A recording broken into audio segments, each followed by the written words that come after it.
அனைவருக்கும் வணக்கம். இன்றைக்கு நடைபெற இருக்கக்கூடிய நாடாளுமன்ற தேர்தலினுடைய பாராளுமன்ற தேர்தலுடைய சில விளக்கங்களை உங்களுக்கு நான் தெரியப்படுத்துகிறேன்.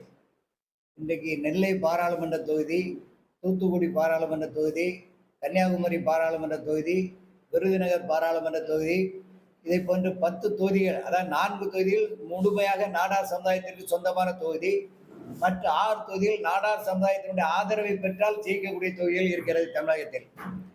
அதுபோல எல்லா அரசியல் கட்சிகளுமே, அது எந்த கட்சியாக இருந்தாலும் சரி, எப்பவுமே அவர்கள் தேர்தலில் வேட்பாளர்களை நிறுத்தும் போது எந்த தொகுதியில எந்த சமுதாயத்தினுடைய மக்கள் அதிகமாக வசிக்கிறார்களோ அந்த மக்களுடைய பிரதிநிதியாக ஒருவரை தேர்வு செய்வார்கள். இது வாடிக்கையாக நடந்து கொண்டே இருக்கிறது. ஆனால் இன்றைய காலகட்டத்திலே திராவிட முன்னேற்ற கழகம் என்கக்கூடிய திராவிட மாடல் கட்சி நாடார் சமுதாயத்தை ஒட்டுமொத்தமாக புறக்கணித்திருக்கிறது. ஒரு தொகுதியில் கூட நாடார் சமுதாய வேட்பாளர் நிறுத்தவில்லை. ஆகவே இந்த 21 தொகுதியிலும் நாடார் சமுதாயத்தை நிறுத்தாத திராவிட மாடல் என்கக்கூடிய திமுக ஆட்சி நாங்கள் வேரடி மண்ணோடு அகற்ற தயாராக இருக்கிறோம். காரணம், கராத்தே செல்வி நாடார் படுகொலை செய்யப்பட்டது திமுக ஆட்சியிலே. கிட்டத்தட்ட இதே தேதியில் தான் 26/3/97 படுகொலை செய்யப்பட்டது. ஆக இந்த மக்கள் மிகவும் ஆர்வத்தோடு இருக்கிறார்கள். திமுகவை எதிர்த்து வாக்களிப்பதற்கு ஆர்வத்தோடு இருக்கிறார்கள். குறிப்பாக சொல்ல வேண்டும் என்று சொன்னால், திருநெல்வேலி பாராளுமன்ற தொகுதியிலே 6 சட்டமன்ற தொகுதிகள். ஒன்று நாங்குநேரி, ராதாபுரம், ஆலங்குளம், திருநெல்வேலி, பாளையங்கோட்டை, அம்பாசமுத்திரம். இந்த 6 தொகுதியிலே 3 தொகுதிகள் 50% நாடார் வாழக்கூடிய தொகுதி. நாங்குநேரி, ராதாபுரம், ஆலங்குளம் 50% நாடார் சமுதாயம் வாழக்கூடிய தொகுதி. பாளையங்கோட்டை 40% நாடார் சமுதாயம் வாழக்கூடிய தொகுதி. அம்பாசமுத்திரம் 20% வாழக்கூடிய தொகுதி. எப்படி பார்த்தாலும் கிட்டத்தட்ட 55% நாடார் சமுதாயம் வாழக்கூடிய இந்த தொகுதியிலே ஒரு நாடார் வேட்பாளரை அறிவிக்காத காரணத்தினாலே திமுகவை நாங்கள் புறக்கணிக்கிறோம். ஆகவே கண்டிப்பாக வர இருக்கக்கூடிய நாடாளுமன்ற தேர்தலிலே தமிழகத்தில் இருக்கக்கூடிய அத்துணை எங்களுடைய சமுதாயத்தினுடைய மக்களும் சமுதாய அமைப்பினுடைய தலைவர்களும் பாடுபட இருக்கிறோம். ஒரு தொகுதியில் கூட திமுக வரவிட மாட்டோம். திராவிட முன்னேற்ற கழகம் போட்டிருக்கக்கூடிய 21 நாடாளுமன்ற தொகுதியில் ஒரு தொகுதியில் கூட திமுக வெற்றி பெற விடாது, வெற்றி பெற செய்யாது என்பதை உங்கள் மத்தியில் நாங்கள் தெரிவித்துக் கொள்ள கடமைப்பட்டு இருக்கிறோம். ஆகவே கண்டிப்பாக இது எங்கள் சமுதாயத்தினுடைய சின்ன சின்ன அமைப்புகளும் சரி, பெரிய அமைப்புகள், நேற்றைய கூட தெச்சனவாளர் சங்கம் கண்டனம் தெரிவித்திருக்கிறது. அதே போல நாடார் பேரவை முத்துரமேஷ் நாடார் அவர்கள் கண்டனத்தை தெரிவித்திருக்கிறார்கள். ஆகவே இப்படி எல்லா பகுதிகளும் எல்லா அமைப்புகளும் நாடார் சமுதாயம் இன்றைக்கு ஒருமித்த குரலில் ஒரே எண்ணத்தில் நாங்கள் செயல்பட்டு கொண்டு இருக்கிறோம். எந்த காரணத்தை கொண்டும் திமுகவை நாங்கள் அழிக்காமல் விடமாட்டோம். திமுக என்கக்கூடிய கட்சி நாடார் சமுதாயத்திற்கு துரோகம் வழங்கக்கூடிய கட்சி, கராத்தே செல்வி நாடாரை படுகொலை செய்த கட்சி, இன்னும் நாடார் சமுதாயத்தினுடைய எத்தனையோ பிரதிநிதிகளை கொலை செய்திருக்கிறார்கள். அவர்கள் சரியான பாடம் புகட்டுவதற்காக இந்த தேர்தலை நாங்கள் கையில் எடுத்து வரக்கூடிய காலகட்டங்களிலே திமுகவை வேரடி மண்ணோடு அழிப்போம். அதற்கு பின்னால் நாடார் சமுதாயத்திற்காக ஆதரவை கேட்கக்கூடிய அல்லது நாடார் சமுதாயத்தினுடைய வேட்பாளரை நிறுத்தக்கூடிய எந்த பெரிய கட்சியாக இருந்தாலும் அதை ஆலோசித்து கண்டிப்பாக அந்த கட்சிக்கு நாங்கள் ஆதரவை தருவோம். அது இன்னும் ஓரிரு நாளிலே கண்டிப்பாக நல்ல முடிவை எடுப்பதை கேட்டு விடைபெறுகிறேன். நன்றி, வணக்கம். நாடார் இல்லைங்கிறத நாங்க கேட்கிறோம். கனிமொழி நாடார் என்று யாரு சொன்னா? சும்மா நாங்க நாடார் சமுதாயம் ஏத்துக்கலங்க. சொல்லுங்க சார். கனிமொழி நாடார்னா ஸ்டாலின் நாடாரா சார்? கனிமொழி வீடு விட போய் துண்டு பிரசுரம் வழங்கி எங்களால் எந்த அளவுக்கு முடியுமோ அந்த அளவுக்கு நாங்க செய்வோம். அங்க நாடார் வேட்பாளர் யார் இருந்தாலும் அதை பற்றி எங்களுக்கு கவலை கிடையாது. நாங்க யாருக்கும் உதவிகரம் நீட்ட போறது இல்லை.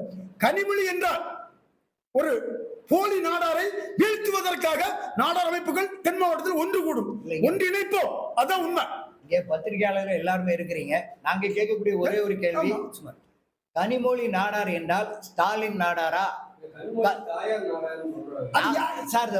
நான் கேட்கிறேன் சார், தப்ப அவசரப்பட நான் என்ன சொல்றேன் சார், ஒரு நம்ம அமைப்புலையோ அல்லது நம்ம சமுதாயத்திலேயோ இந்துவாக இருந்தாலும் கிறிஸ்டினா இருந்தாலும் தந்தை வழிதான் வருமே ஒழிய தாயார் வழி வராது. நான் ராசாத்தியோட மகள் ராசாத்தி நாடார் சொல்ல முடியாது. செந்தாமருடைய மகள் சொல்லலாம், அல்லது ராசாத்தி அம்மாவுடைய மகள் சொல்லலாம், எது வேணாலும் சொல்லிக்கலாம். அதை பற்றி எங்களுக்கு ஆட்சேபம் இல்லை. ஆக கனிமொழி என்பவர் நாடார் சமுதாயத்திற்கு அப்பாற்பட்டவர். நாடார் சமுதாயத்துடைய போர்வையில் சில போலிகளை வைத்துக் கொண்டு வாழ்ந்து கொண்டிருக்கிறார். அந்த போலிகளுடைய முகத்திரை இன்றைக்கு கிழிக்கப்படும். அவ்வளவுதான், வேற ஒண்ணுமே இல்லை. ஆக நீங்க சொன்ன மாதிரி கன்னியாகுமரியில வசந்திருக்காருன்னா அது காங்கிரஸ். அதே மாதிரி இங்க திருநெல்வேலியில காங்கிரஸ் வேட்பாளர் நாடாரா இருந்தா அதற்கு நாங்க பரிசீலனை. இன்னைக்கு சிம்லா முத்துச்சோழன் அதிமுக போட்டிருக்காங்க. அவர்களை இந்த நிமிஷம் நாங்க ஆதரிச்சிட்டு இருக்கிறோம். இந்த வினாடி நாங்க ஆதரிச்சிட்டு இருக்கோம். சிம்லா முத்துச்சோழன் சுத்தமான நாடார் சமுதாயம், கிறிஸ்தவ நாடார், ஆர்சி கிறிஸ்தவ நாடார். எங்களுக்கு அந்த நாடார்ல இந்து கிறிஸ்டின்கிற பாகுபாடு எல்லாம் கிடையாது. அதை பத்தி பிரச்சனை இல்லை. ஆக கனிமொழி நாடாரா என்று சொன்னால் நிச்சயமாக கிடையாது. கனிமொழியை வைத்து சிவசாமி வேலுமணி என்கக்கூடிய நாடார் சமுதாயத்தினுடைய வேட்பாளர் அங்கே நிறுத்தப்பட்டிருக்கிறார்கள். இன்னும் பிஜேபியில் யார் வராங்கன்னு தெரியாது. பிஜேபி இன்னும் அறிவித்தா அதை பற்றி சிந்திப்போம். இன்றைய காலகட்டத்தில் திருநெல்வேலி தொகுதியை பொறுத்த அளவிலே சிம்லா முத்துச்சோழனை நாங்கள் ஆதரிக்கிறோம். அது நாங்கள் ஒரு முடிவெடுத்து செய்வோம். நாடார் சமுதாயத்துக்கு யார் உதவி செய்திருக்கிறார்களோ அல்லது நாடார் சமுதாயத்தினுடைய ஆதரவை யார் கேட்கிறார்களோ, ஏன்னா சிம்லா முத்துச்சோழன் தமிழ்நாடு நாடார் பேரவையில் இன்றைக்கு காலையிலே ஆதரவு கேட்டு விட்டாரு. அவர்கள் அரசியல் கட்சி ஒரு பக்கம் இருந்தால் ஆதரவை கேட்டு விட்டாரு. அதனால் அவரை எங்களை மதிக்கிறவரை நாங்கள் மதிப்போம்.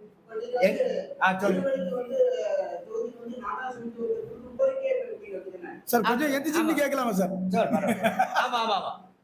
எங்களை பொறுத்தவரை அதான் சார், தமிழ்நாட்டில் இருக்கக்கூடிய 1 கோடி நாடார்கள் இருக்கிறாங்க. திமுகவுக்கு தெரியுமா தெரியாதா?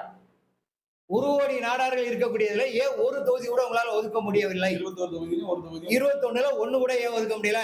நாங்க சொல்ற பட்டியல் போடுறோம். நாடார்கள் எங்கெல்லாம் இருக்கிறோம், நாடார்கள் எங்கெல்லாம் ஜெயிக்க முடியும் பட்டியல் கொடுக்குறோம்.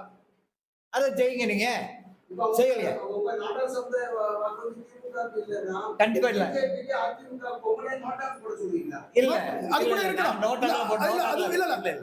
நாடார் வேட்பாளர்கள் நிறுத்தப்பட்ட இடத்தில் நாங்கள் வேலை செய்வோம். மற்ற இடத்தில் நோட்டாவுக்கு தான் போட சொல்லுவோம்.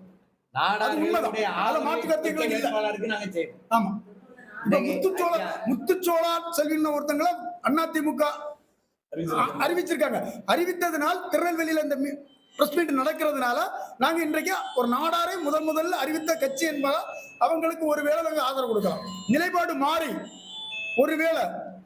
மாறி இன்னொருத்தர் பாரதிய ஜனதா கட்சியோ காங்கிரஸ் கட்சியோ மாற்றினால் நாங்க எல்லாரும் ஒன்று கூடி ஒரு முடிவு எடுப்போம். இல்ல, நாங்க ஏற்கனவே ஆளை நிப்பாட்ட போறோம். நாடார்களுக்கு நிப்பாட்டலன்னா தூத்துக்குடியில ஜெகன் பண்ணையார்னு ஒருத்தர் நிப்பாட்டுக்கு அவர் வந்திருக்கிறாரு. இங்க சோபிதராணின்னு ஒரு அம்மா நிப்பாட்டதான் வச்சு வேட்பாளர் இல்லை என்று அந்த முடிவு எடுப்போம். இன்னைக்கு நாடார் வேட்பாளர் அறிவித்திருக்கிறார்கள். அதனால கொஞ்சம் முடிவை தள்ளி வைக்கப்படும்.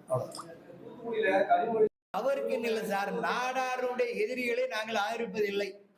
அது திமுக. நாடாரோட எதிரி திமுக. இதை நாங்க கணக்குல வச்சு திமுக சார்பா நிற்கக்கூடிய கனிமொழி அல்ல, உதயநிதி அல்ல, ஸ்டாலினே நின்னாலும் நாங்க விருப்போம். ஆமா ஆமா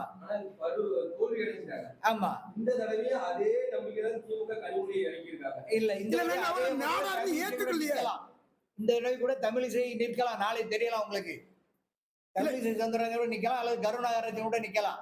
ஏற்பாடு இருக்கு. அண்ணா மன்னிக்கணும், கனிமொழி என்ற ஒரு வேட்பாளர் எம்பியாக அங்க களமிறக்கப்படும் பொழுது நாடார் இனத்தை சார்ந்த யார் வேண்டுமானாலும் நாங்கள் அதுக்கு ஆதரவு கொடுப்போம். கட்சி சார்பற்று நாங்கள் நாடாருக்கான, அதுல நாடாருக்காக உழைக்கப்பட்ட தமிழிசை வந்திருந்தா நாடாருன்னு சொல்லுவாங்க.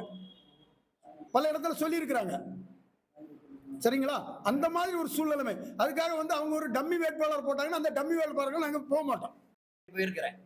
பனை தொழிலாளர் பிரச்சனைக்கு வந்திருக்காங்க. இந்த அம்மையார், கனிமொழி அம்மையார் ஒரு இந்து கோயில் கூட வந்தது கிடையாது. ஆக நாடார்கள் அத்தனை பேரும் கிறிஸ்தவர்களும் கிடையாது. அதே மாதிரி இந்துக்கள் யாரும் கிறிஸ்தவர்களுக்கு எதிரியும் கிடையாது. ஆக இந்த மதத்தை வளர்த்து அவர்களுக்கு ஊன்றுகோலாக அல்லது உறுதுணையாக இருந்து நாடார் சமுதாயத்தை அழிப்பதுதான் கனிமொழி போன்ற கைவர்களுடைய நிலைப்பாடு. அப்படிப்பட்டவர்கள் தகுந்த பாடத்தை நாங்கள் நிச்சயமாக நிறைவேற்றுவோம். இன்றைக்கு அதுக்காக வேண்டி சிம்லா முத்துச்சோழன் எடுத்துக்கிட்டீங்கன்னா அந்த அம்மா ஒரு கிறிஸ்தவ பெண்மணி தான். இந்த நிமிஷம் நாங்கள் ஆதரவு கொடுக்குறோம். அடுத்தது பிஜேபி வேட்பாளர் யார் அறிவிக்காங்கிறது தெரியாது. அப்படி அறிவித்த காரணம், சிம்லா முத்துச்சோழன் அவர்கள் எங்களுடைய நாடார் பேரவையினுடைய மாநில தலைவர் முத்துரமேஷ் நாடாரை காலையில் சந்தித்து சால்வை அணிவித்து அவர்களுக்கு வாழ்த்து பெற்றிருக்கிறார். அவை அதற்கு உண்டான மரியாதை கொடுக்கணும். நாடார்கள் வந்து எந்த காலத்திலும் யாரையும் கைவிட்டே கிடையாது. அந்த காலத்துல ஒரு பழமொழி சொல்லுவாங்க, இந்த ஊர் நல்லா இருக்கணுமா அந்த கடைக்காரங்கிட்ட போ. எதுக்கு? அந்த கடைக்காரன் நல்லா இருந்தா அந்த ஊர் நல்லா இருக்கும். ஏன்னா கடைக்காரன் நாடாரு. நாடார் வந்து எல்லாருக்கும் நன்மை தான் செய்வான். ஆக அந்த கடைக்கு போங்க நல்லா இருக்கும் அப்படின்னு சொல்லி அன்றைக்கு வளர்த்தாங்க. அப்படிப்பட்ட இந்த சமுதாயம் யாரையும் அழிக்க வேண்டும் என்று நினைக்காது. ஆனால் இந்த சமுதாயத்தை சொல்லி ஏமாற்றி கொண்டிருக்கக்கூடிய ஸ்டாலின் அவர்களுக்கும் கனிமொழி அவர்களுக்கும் நாங்கள் இந்த முறை சரியான பாடம் போட்டோம். நீங்க எல்லாம் நினைக்கலாம் 2 லட்சம் ஓட்டு ஜெயிச்சிருக்காங்க, கனிமொழி எப்படி தோப்பாங்க அப்படின்னு நினைக்கிறாங்க. 3 லட்சம் ஓட்டு ஜெயிப்பாங்க இந்த தடவை பாருங்க. கனிமொழி எதிர்த்து நிற்கக்கூடிய வேட்பாளர் 3 லட்சம் வாக்கு வித்தியாசத்துல ஜெயிப்பாங்க. ஏன்னா அந்த அளவுக்கு அந்த அம்மா மேல வெறுப்புல இருக்காங்க. காரணம் நான் சொன்னல அதேதான். நீங்க பத்திரிகையாளர்கள் கள்ளு குடிச்சு செத்ததாக யாராவது ஒரு ஆளை நீங்க காட்ட முடியுமா? உலகத்துல ஒரு ஆளை காட்ட முடியுமா? தாய்ப்பாலை விட சிறந்தது. தாய்ப்பாலை விட கலப்படம் உண்டாகும். அந்த தாய் ஏதாவது தேவையற்ற உணவை சாப்பிட்டால் அந்த தாய்ப்பால் கூட கலப்படமாகணும், அந்த குழந்தைக்கு வியாதி வரும்.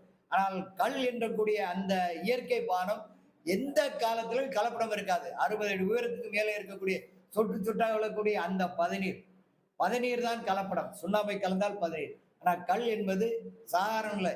ஒரு நாளைக்கு 200 மில்லி வச்சு 41 நாள் கல் குடிச்சா 100 வயசு வரைக்கும் வியாதி இல்லாம வாழலாம். வள்ளுவர் பேசியிருக்கிறார், பல அறிஞர்கள் சொல்லியிருக்காங்க. இதெல்லாம் இந்த அரசுக்கு தெரியாதா? ஏன்னா நாடார் முன்னுக்கு வந்துருவான். இதை வச்சோம்னா அவனை அடியோட ஒழிக்கணும். இதுதான் திமுகவுடைய நிலைப்பாடு.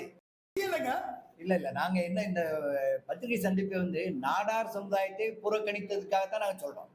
அப்ப அதைத்தான் சொல்ல எங்களுக்கு வந்து இதுவரைக்கு நாடார் சமுதாயத்துக்கு திமுகவில் இருக்கக்கூடிய அமைச்சர்களோ அல்லது சபாநாயகரோ எந்த விதத்திலும் அதான் 17 கதை சொன்னேன். இந்த பாராளுமன்ற தேர்தலில் நீங்க நாடார் சமுதாயத்துக்கு என்ன கோரிக்கை வைக்கிறீங்க? நாடார் பனை தொழிலை அங்கீகரிக்கணும்.